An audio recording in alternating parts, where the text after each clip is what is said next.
नमस्ते।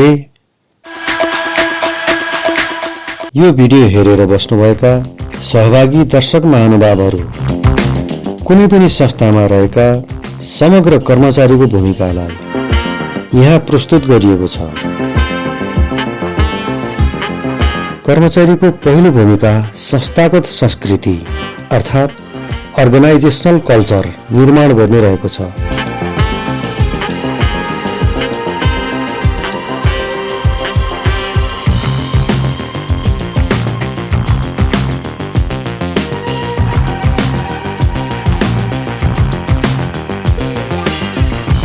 संस्थाको मूल्य मान्यता, विचारधारा र अभ्यासले संस्थागत संस्कृति निर्माण गरेको हुन्छ।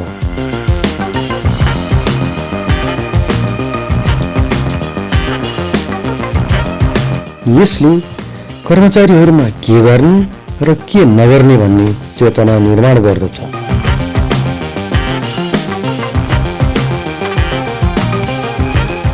संस्थाको ब्रान्ड पहिचान अर्थात् ब्रान्ड इमेज सिर्जना गर्न,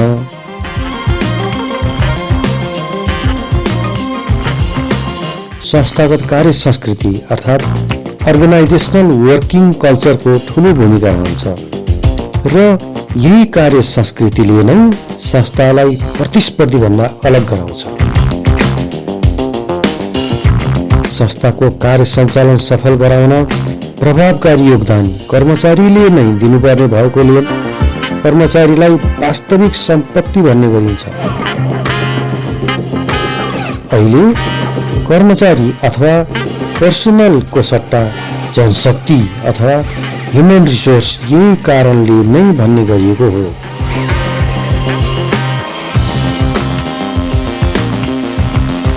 कर्मचारीले आफूलाई दिएको कार्य वा लक्ष्य निश्चित समयमा हासिल गर्नको लागि सम्पूर्ण शक्ति तथा मेहनत लगाएका हुन्छन्।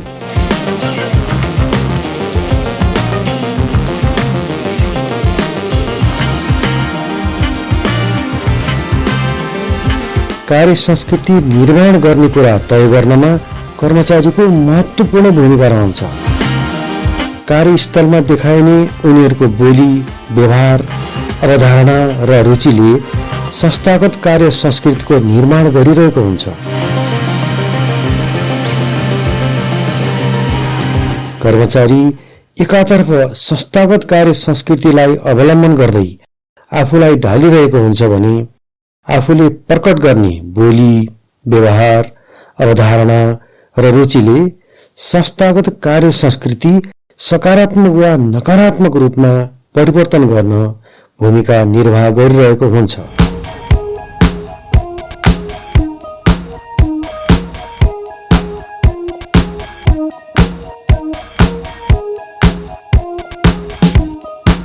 संस्थागत कार्य संस्कृति सामान्य भएका तर तुलनात्मक आर्थिक सुविधा बढी प्रदान गर्ने संस्थाभन्दा संस्थागत कार्य संस्कृति उच्च भई ब्रान्ड पहिचान खडा गरेका संस्थाहरू नयाँ कर्मचारी आकर्षण गर्न अर्थात् कर्मचारी प्राप्ति गर्न वा भर्ना गर्न र पुराना कर्मचारी राखिराख्न अर्थात् रिटेन गर्न अत्यधिक सक्षम हुन्छन्।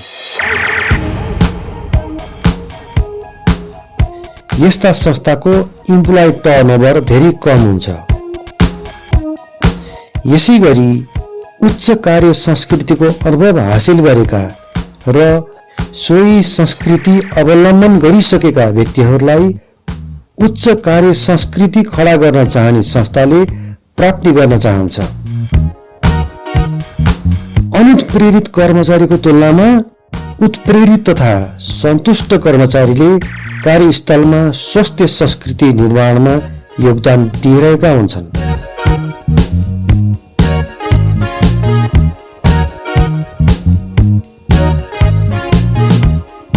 केही संस्थाहरू हुन्छन् जहाँ कर्मचारीहरू हरेक दिन स्वेच्छाले चुनौती स्वीकार गर्न तथा हरेक दिन कुनै नयाँ कुरा सिक्न अग्रसर रहन्छन्।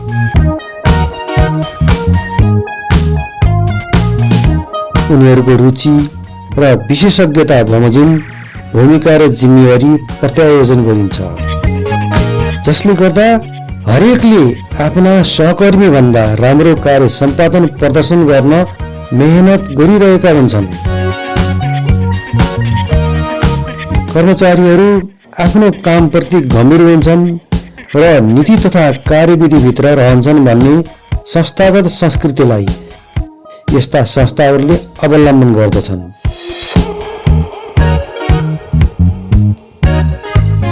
त्यस्ता संस्थाहरू पनि हुन्छन् जहाँ कर्मचारीहरू थोपरिएपछि मात्रै काम गर्दछन्। उनीहरूलाई आफ्नो जिम्मेवारी पूरा गर्न व्यवस्थापनले बल प्रयोग गर्नुपर्दछ। यस्ता संस्थाहरूमा कमजोर कार्य संस्कृति अवलम्बन भएको हुन्छ। नियमित रूपमा विवाद आइरहने, असहमति भइरहने, पछाडि कुरा काट्ने अर्थात् ब्याकबाइटिङ गर्ने तथा खुट्टा तान्ने जस्ता कार्यहरू भइरहने कार्यस्थलमा नकारात्मक वातावरण पैदा हुन्छ। यस्तो वातावरणबाट संस्थालाई जोगाउनमा कर्मचारीको भूमिका रहेको हुन्छ। त्यसकारण संस्थागत संस्कृति निर्माणमा समग्र कर्मचारीको अहम भूमिका रहेको हुन्छ। कर्मचारीको दोस्रो भूमिका ज्ञान तथा सिपको विकास तथा अध्ययन गर्नु हो। ग्राहकको सम्पर्कमा रहेर फिल्डमा खटिने सम्मको जिम्मेवारी कर्मचारीले नियमित रूपमा पूरा गरिरहेका हुन्छन्। ग्राहकसँग जोडिएर नै संस्थाले व्यवसाय गर्ने भएकोले ग्राहक सम्बन्ध व्यवस्थापन गर्ने भूमिकामा संस्थाको पदानुक्रम बमोजिम हरेक कर्मचारीको रहेको हुन्छ। यो भूमिका निर्वाह गर्ने क्रममा संस्थाको नीति र कार्यविधि बमोजिमका योजनालाई कर्मचारीले कार्यरूपमा परिणत गर्दछ। ग्राहकसँग जोडिनुपर्ने भएकोले कार्यगत ज्ञान र सिप बाहेक पनि सम्पूर्ण मानवीय कलालाई व्यवहारमा उतार्नु पर्दछ। यो मानवीय कला सिक्दै जानुपर्छ र अनुभवका आधारमा आफूलाई परिमार्जन गर्दै जानुपर्छ। ग्राहकसँग प्रत्यक्ष सम्पर्कमा रही कार्य गर्नु एउटा चुनौती हो। यो चुनौतीलाई करकाप वा जागिर खाने बाध्यताको रूपमा स्वीकार गर्ने कर्मचारीहरू कार्यालयको मात्र नभई आफ्नो घरको समेत जिम्मेवारी पूरा गर्न सक्षम हुँदैन।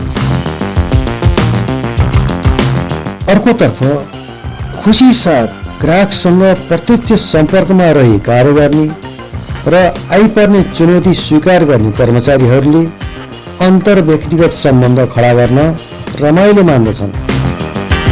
यस्ता व्यक्तिको जीवन हरेक क्षेत्रमा सहज हुन्छ, तनावरहित हुन्छ र सफलता उन्मुख रहन्छ। त्यसैले संस्थामा कर्मचारीहरूले समूहमा काम गर्ने, कार्य सम्पादनमा नैतिकता, निष्ठा र वचनबद्धता जस्ता गुणहरूलाई अध्ययन गर्दै, सिक्दै, अवलम्बन गरेर विकास गर्दै जानुपर्ने भूमिका रहन्छ।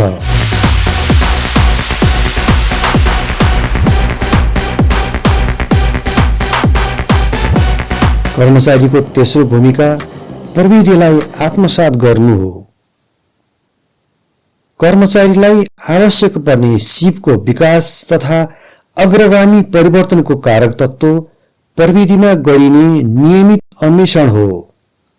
संस्थागत परिवर्तन प्रक्रियामा नयाँ प्रविधिको प्रयोग गर्ने तथा कर्मचारीले त्यसलाई स्वीकार गरी लागू गर्नमा कर्मचारीको इच्छा, चाहना र तत्परता देखाउनु पर्ने भूमिका रहेको हुन्छ।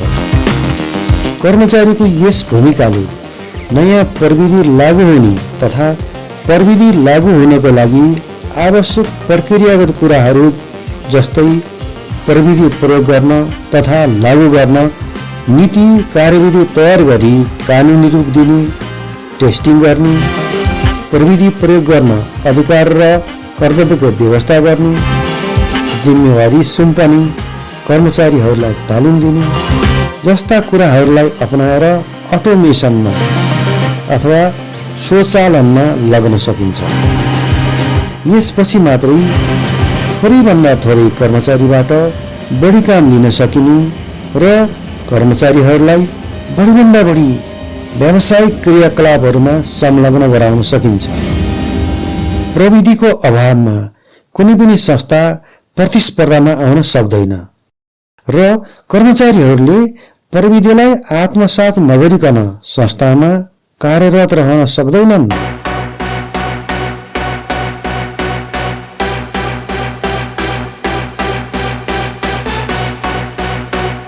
कर्मचारीको चौथो भूमिका नीति र कार्यक्रमसँग बाँधिनु हो। नीति तर्जुमा गरेर त्यस बमोजिम कार्यविधि तयार गरी योजना तथा कार्यक्रम बमोजिम संस्था चल्ने गर्दछ। असल योजना बन्ने भनेको आधा कार्य सम्पन्न हुनु सरह हो भन्ने सिद्धान्त रहेको छ। योजना तथा कार्यक्रम सम्पन्न गर्ने कानुनी तथा अधिकार र कर्तव्यको व्यवस्था गर्नको लागि नीति तथा कार्यविधिहरू बनाइन्छ र यसलाई समयानुकूल परिमार्जित गर्दै लग्नुपर्ने हुन्छ।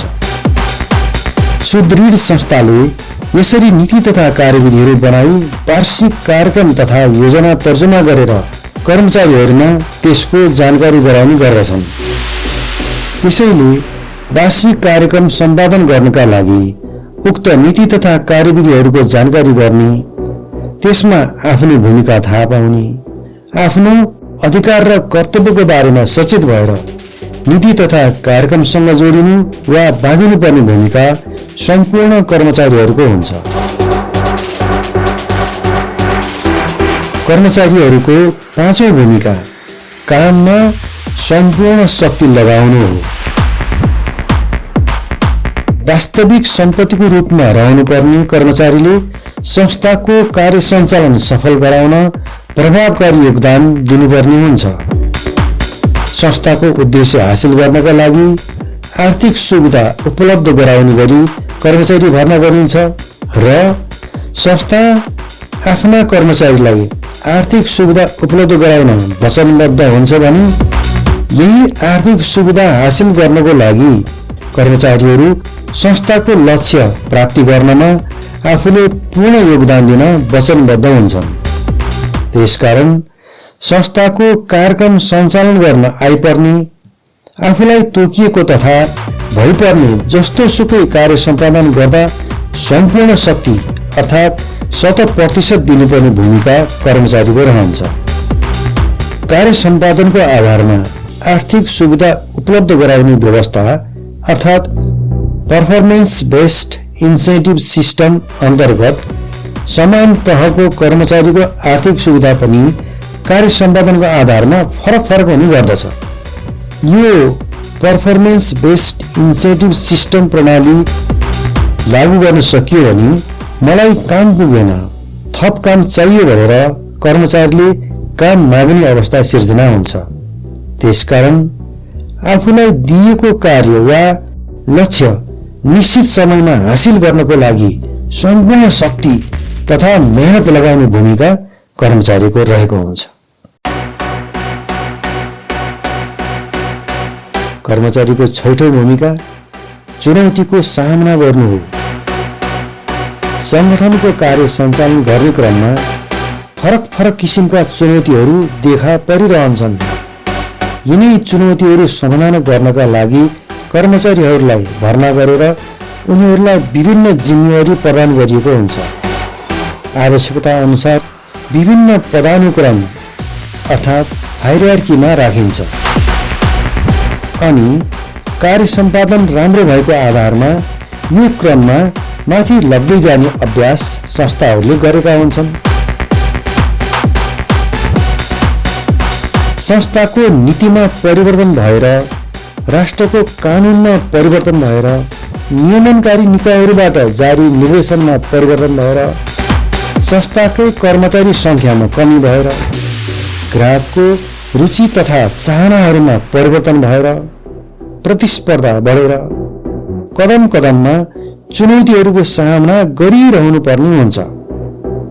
यी चुनौतीलाई जुन संस्थाले राम्ररी पार गर्दछ त्यो संस्थाले मात्र तोकिएको लक्ष्य प्राप्त गर्न सक्दछ। त्यसकारण संस्थाको लक्ष्य हासिल गर्नको लागि आइपर्ने चुनौतीहरूको सामना गर्ने भूमिका कर्मचारीको रहेको हुन्छ।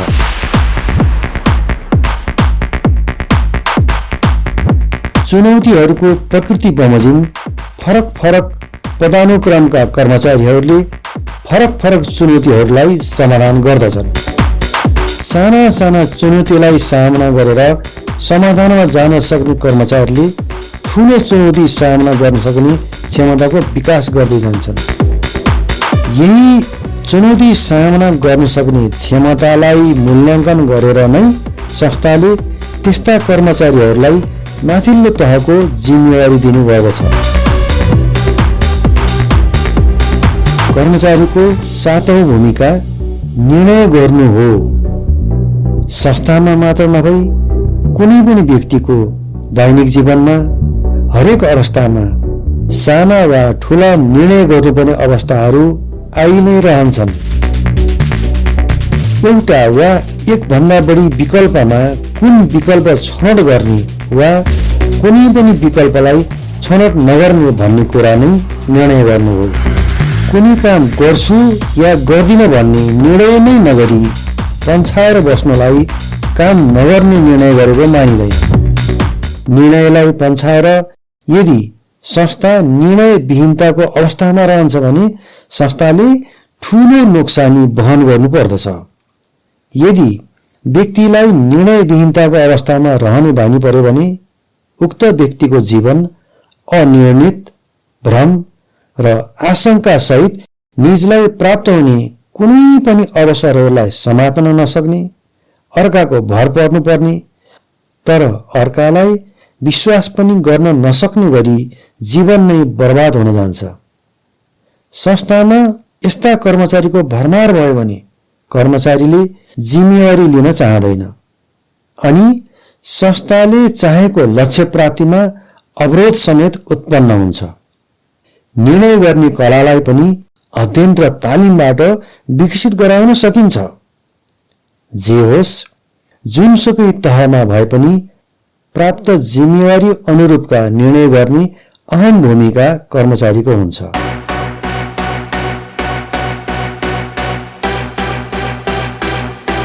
कर्मचारीको आठौं भूमिका ग्राहकसँग व्यावसायिक सम्बन्ध कायम गर्नु हो।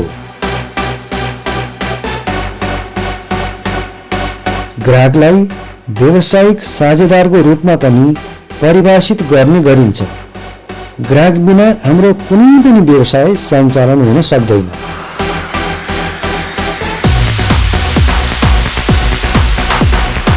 जति ग्राहकको संख्या बढ्दै गयो त्यति व्यवसायको आकार बढ्दै जान्छ।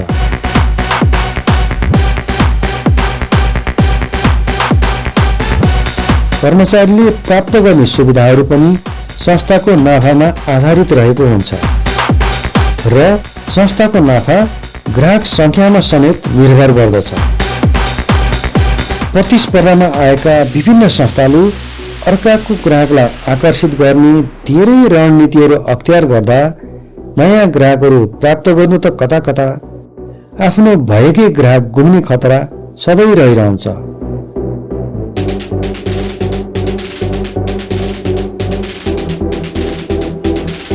यस अवस्थालाई बुझेर कर्मचारीहरूले ग्राहकसँग व्यावसायिक सम्बन्ध कायम राख्नुपर्ने हुन्छ। ग्राहक सम्बन्धमा कुनै न कुनै तहबाट भुलचुक भयो भने तत्कालै ग्राहक पलायन हुने अवस्थाको सामना गरिहाल्नु पर्दछ।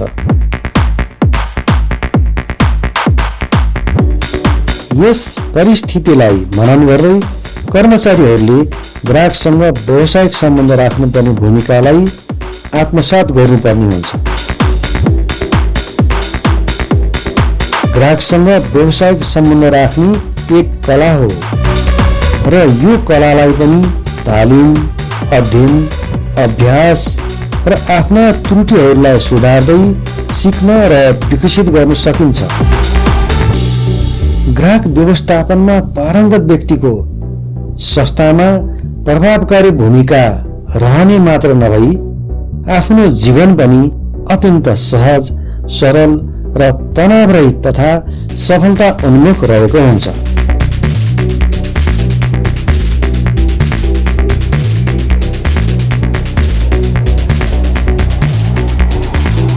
कर्मचारीको नवौं भूमिका समूह सिर्जना गर्ने र समूह सदस्य भई कार्य गर्नु हो।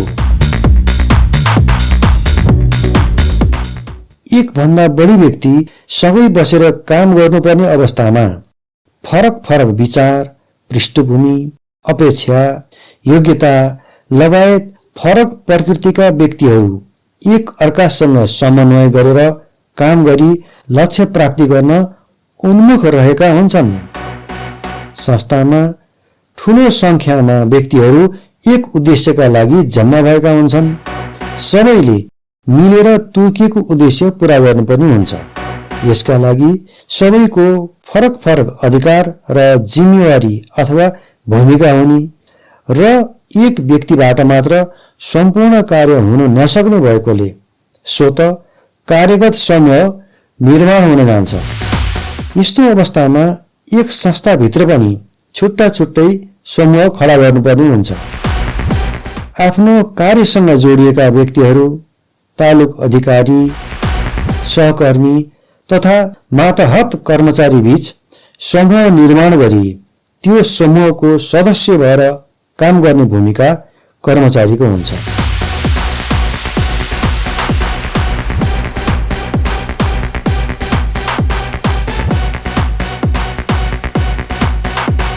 यसको मतलब आफ्नो रुचि र आवश्यकता भन्दा पनि समूहको समग्र रुचि र आवश्यकता बमोजिम कार्य गर्नुपर्ने भूमिका कर्मचारीको हुन्छ।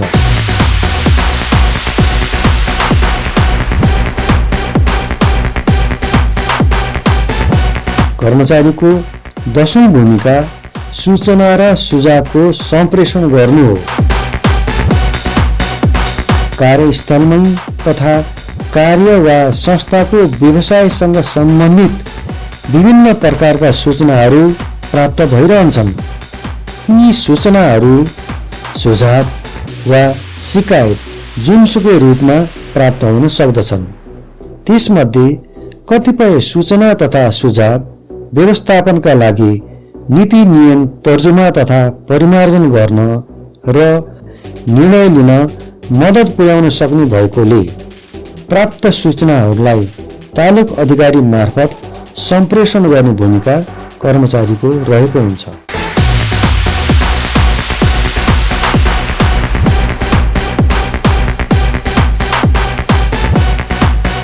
कर्मचारीको 11औं भूमिका परिवर्तनको संवाहकको रूपमा कार्य गर्ने हो।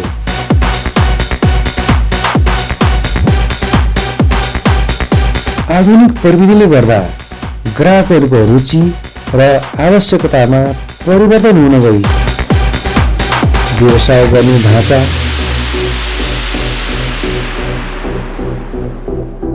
मेसिनरी र औजार, प्रयोग हुने सफ्टवेयरहरू र संसारसँगको सम्बन्ध अर्थात् ग्लोबल कनेक्सनमा नयाँ आयाम आइरहेकोले कुनै पनि संस्था समयानुकूल आफूलाई बदल्दैन भने त्यसको अस्तित्व रहन नै सक्दैन।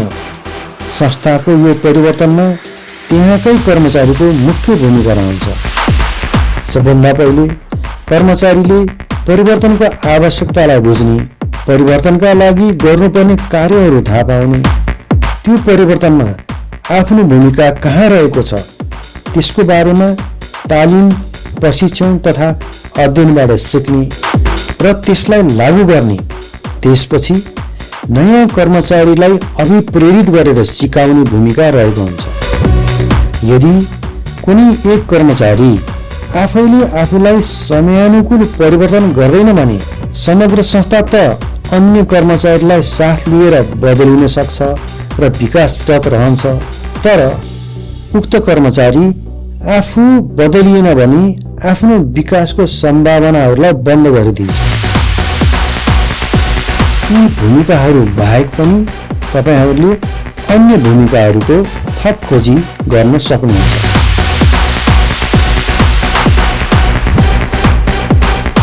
सहभागी दर्शक महानुभावहरू, उक्त भूमिकामा तपाईहरू अब आफूलाई कसरी समावेश गर्ने भनेर सोच्नुभयो होला। यसका लागि एउटा योजना बनाउनुहोस् र दृढ विश्वासका साथ लागू गर्नुहोस्। तपाईहरुलाई सफलताको शुभकामना छ।